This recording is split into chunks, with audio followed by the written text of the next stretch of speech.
atong isunod si Karundang Bobby Brasiros sa yahapong balita sa rehiyon. Nga matod pa, gidawat ni Major General Luzon ang trupa.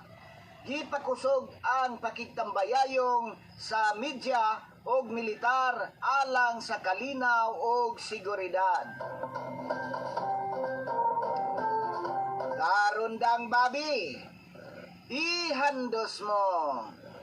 Mainitong gidawa sa 10th Brigade Aguila Division Philippine Army ang mga opisyal ug miyembro sa Tri-Media Organization for Peace and Alliance in Mindanao Tropa atol sa usa ka courtesy call kang Commander sa 10th ID Major General Amil Luzon sa Sandiwa Hall, Camp General Manuel Tian Sr. Mao WR niadtong Enero 21, 2026. Ang courtesy visit nga gitambungan sa 10th ID Command Group ug mga key staff officers nagpasaylo sa malungtarong pagigtambayaw sa division uban sa mga media organization isip hindong tanong stakeholders sa pagpalambo sa kalinaw siguro na gusto paghatag impormasyon sulod sa area of responsibility sa division.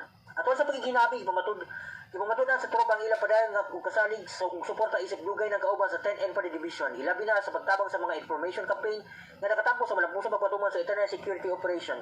Kining mga paningkamot mitabang sa pag-abot sa mga lugar nga gawason na sa insurgency sa pipila kabayan sa AOR sa 10th ID. Pinagi sa tukmang oras o kasaligan kapag balita nakatabang ang tropa sa poligon sa pagpasabot sa publiko, kooperasyon sa komunidad o pagsalig sa mga paningkamot sa gobyerno alang sa kalinaw o kalambuan. Ipasag usab sa organisasyon ng ilang halapan nga media platform sa Dubok Mindanao nga nagsilbing hinungdanong agianan sa peace advocacy, pagsumbo sa misinformation o pagpalambo sa public awareness na nagatabang sa pagmadayon sa nagkabot nga kalinaw o pagpugo sa pagbalik sa armadong panagbangi. Mayag usab sa tropang ilang padayon nga suporta sa inisiniba sa nasunong seguridad sa Philippine Army nagtutok na sa External Security Operation ESO.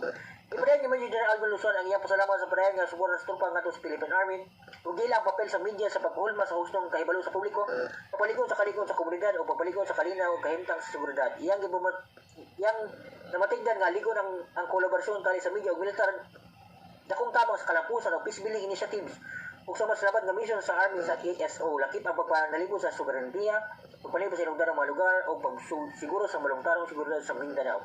Ang tropa usa sa mga nakadawat o pasinong isip best media organization atol sa 113th Philippine Army anniversary niya atong 2010. Nagpadayon sa pagtutuman sa iyang vision nga mahimong aktibo kauban sa peace advocacy, nation building o pagpadalipod sa demokrasya.